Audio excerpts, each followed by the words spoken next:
Hi everyone, my name is Celia Almanza, and today I'll be sharing with you the article that I picked that stood out from the rest.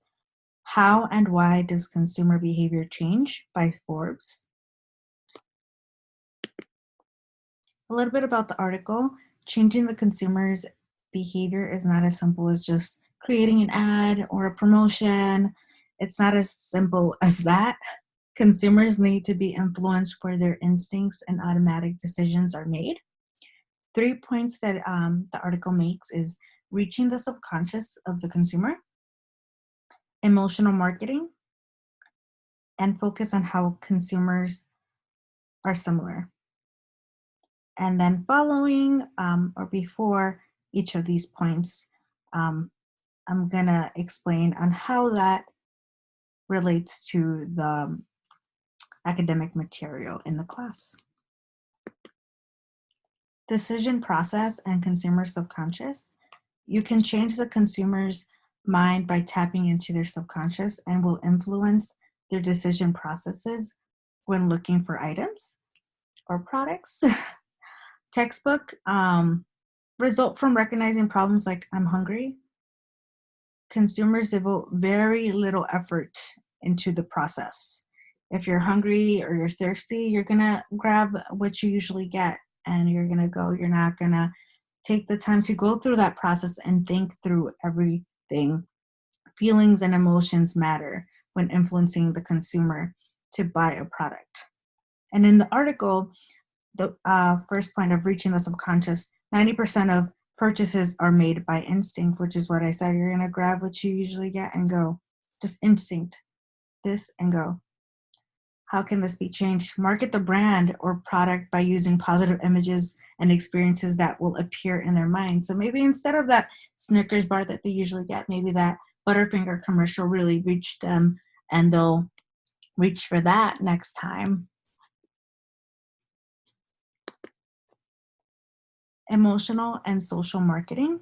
In the textbook, social marketing is the application of marketing strategies and tactics to alter or create behaviors that have a positive effect on the targeted individuals or society as a whole.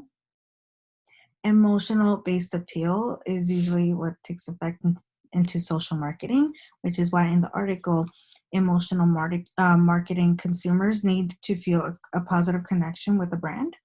You must take the consumer on an emotional journey that is relevant to the product, or else it will give a false allure and will most likely not be as effective as it could be. External influences and demographics. In the textbook, consumers with similar needs, examples of that would be young couples with no kids, middle-aged couples with kids, and retired elderly. In the article, it focuses on what makes consumers similar rather than focusing on differences. Consumers have similar associations with brands regardless of their demographics. So you need to appeal to them. And I want to dive in a little deeper into the examples above in the textbook. Middle-aged couples with kids are most likely to go with a family car or a family brand rather than, a two-door or like sports car. Maybe the young couples with no kids are most likely to reach for that, but not that specific demographic. So this is one of the main points that kind of like attracted me to this article, just because I thought it was very interesting and how it perfectly ties into demographics. And even though people can be completely different from different backgrounds, they can be similar in some ways. And that article tapped into that perfectly, which is amazing. So I really hope that you all like the presentation. And if you guys would like to read up on the article, I will leave a link down below, and the link is also here. Thank you.